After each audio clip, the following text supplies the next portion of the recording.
Baik, Assalamualaikum warahmatullahi wabarakatuh. Yang terhormat Ibu Dr. Nova Mardiana SEMM dan teman-teman sekalian. Kami dari kelompok 4 pada kesempatan kali ini akan mempresentasikan sebuah materi pada bab 2, yaitu tepatnya di building block 3, potential forecasting.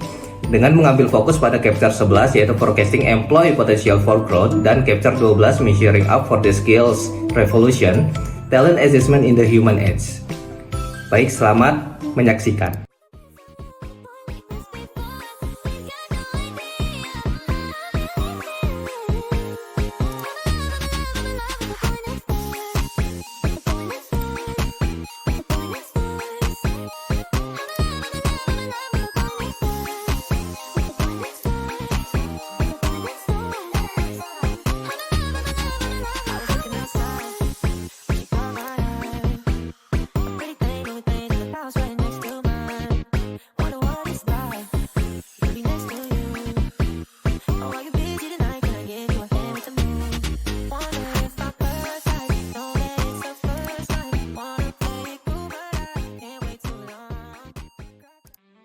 Sebelum membahas chapter 11 dan chapter 12, pada bab 2 Building Block 3 Potential Forecasting, ada 5 tujuan pembelajaran yang akan kita pelajari. Yang pertama, memahami konsep forecasting karyawan. Yang kedua, menggunakan metode prediktif dalam pengelolaan sumber daya manusia. Yang ketiga, mengetahui model 3C dalam menilai potensi karyawan. Yang keempat, mengembangkan strategi pengembangan karyawan. Dan yang terakhir, mengevaluasi efektivitas forecasting dalam human resource planning.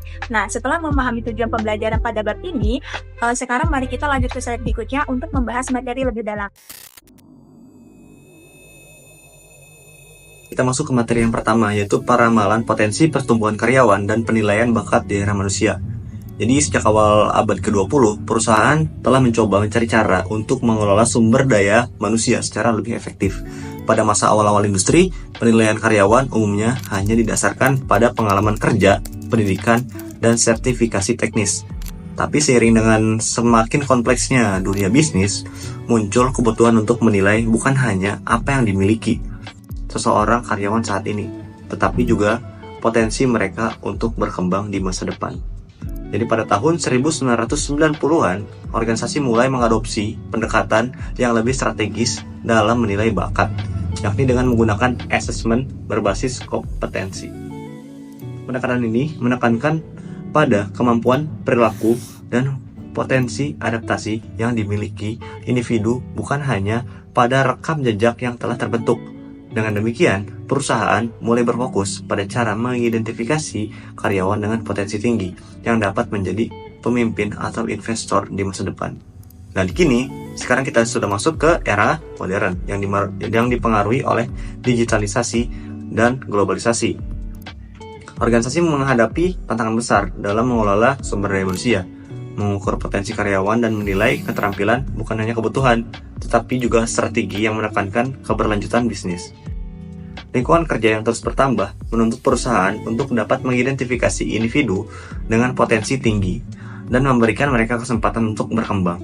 Oleh karena itu, memahami bagaimana memprediksi pertumbuhan karyawan itu menjadi kunci dalam mengoptimalkan bakat dan memastikan organisasi tetap kompetitif di pasarnya. Kemajuan teknologi, terutama dalam bidang big data dan kecerdasan buatan atau AI, itu telah memungkinkan organisasi untuk menganalisis data karyawan secara mendalam. Melalui analisis ini, perusahaan kini dapat memprediksi siapa saja yang memiliki kemampuan untuk beradaptasi dengan cepat, belajar dari pengalaman, dan mengambil peran strategis di masa depan. Dengan demikian, metode peramalan potensi karyawan telah berevolusi dari sekedar penilaian kualitatif menjadi proses yang lebih terukur dan berbasis data. Baik, yang selanjutnya, mengapa sih meramal potensi karyawan itu penting? Setiap karyawan pasti memiliki jalur pertumbuhan yang unik. Ada yang berkembang dengan cepat, sementara yang lain membutuhkan lebih banyak waktu dan bimbingan. Oleh karena itu, penting bagi organisasi untuk mengidentifikasi potensi pertumbuhan setiap individu agar dapat merancang strategi pengembangan yang efektif. Faktor-faktor seperti pengalaman kerja, lingkungan, keterampilan, serta dukungan dari organisasi sangat mempengaruhi seberapa jauh seorang karyawan itu dapat berkembang. Melalui talent forecasting atau peramalan potensi karyawan, perusahaan itu dapat lebih proaktif dalam merancang jalur karir yang sesuai. memastikan bahwa individu ditempatkan pada peran yang paling tepat. Hal ini tidak hanya meningkatkan produktivitas, tetapi juga membantu menciptakan lingkungan kerja yang lebih dinamis dan inovatif. Selain itu, dengan meramalkan potensi karyawan juga, perusahaan dapat mengurangi resiko stagnasi, menghindari turnover yang tinggi, dan memastikan adanya kesinambungan kepemimpinan di masa depan. Dengan kata lain, talent forecasting itu membantu organisasi untuk lebih siap menghadapi tantangan bisnis, sekaligus menjaga kepuasan dan keterlibatan karyawan dalam jangka panjang. Maka dari itu, meramal potensi karyawan bukan hanya sekedar alat pengelolaan sumber daya manusia, tetapi juga strategi bisnis yang krusial untuk pertumbuhan dan keberlanjutan organisasi. Materi selanjutnya yaitu faktor yang mempengaruhi pertumbuhan karyawan baik dari aspek eksternal maupun internal. Yang pertama, faktor eksternal meliputi perkembangan teknologi, perubahan demografi, serta tren globalisasi yang mendorong perusahaan untuk terus beradaptasi. Yang kedua, faktor internal mencakup motivasi individu, pengalaman kerja, dan kesempatan belajar yang diberikan oleh perusahaan. Yang ketiga, ada hambatan pertumbuhan, seperti kurangnya dukungan organisasi, stagnasi peran, dan keterbatasan peluang pengembangan bisa menjadi kendala yang menghambat karyawan mencapai potensinya. Oleh karena itu, organisasi harus menciptakan ekosistem yang mendukung pembelajaran dan pertumbuhan yang berkelanjutan. Nah, materi selanjutnya yaitu model 3C dalam menilai potensi karyawan. Dalam menilai potensi karyawan, memiliki 3 elemen. Yang pertama itu ada change atau perubahan, kemampuan karyawan dalam beradaptasi dengan lingkungan kerja yang dinamis dan memimpin perubahan dalam organisasi. Dan yang kedua itu ada conviction atau komitmen, yaitu kemampuan meyakinkan dan menginspirasi orang lain serta memiliki visi yang jelas dalam pekerjaan. Dan yang terakhir adalah komitmen. Komitmen adalah konsistensi dalam menerapkan ide dan strategi ke dalam tindakan nyata di tempat kerja. Nah, dalam model ketiga ini membantu perusahaan dalam mengidentifikasi individu yang tidak hanya memiliki keterampilan teknis, tetapi juga kepemimpinan dan ketahanan dalam menghadapi tantangan.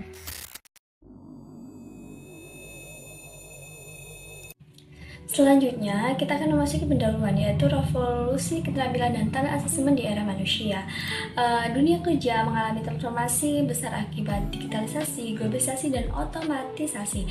Pergeseran ini menyebabkan 65% pekerjaan di masa depan belum ada saat ini, sementara 45% tugas manusia dapat diotomatisasikan. Perubahan cepat ini mengharuskan organisasi untuk beradaptasi dengan strategi baru dalam mengelola talenta.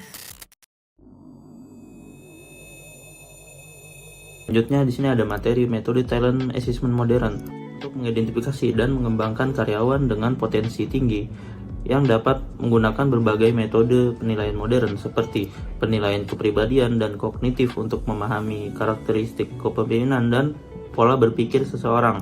Kedua, simulasi bisnis yang memungkinkan karyawan diuji dalam skenario nyata untuk melihat kemampuan mereka dalam mengambil keputusan dan memimpin tim. Yang terakhir, wawancara.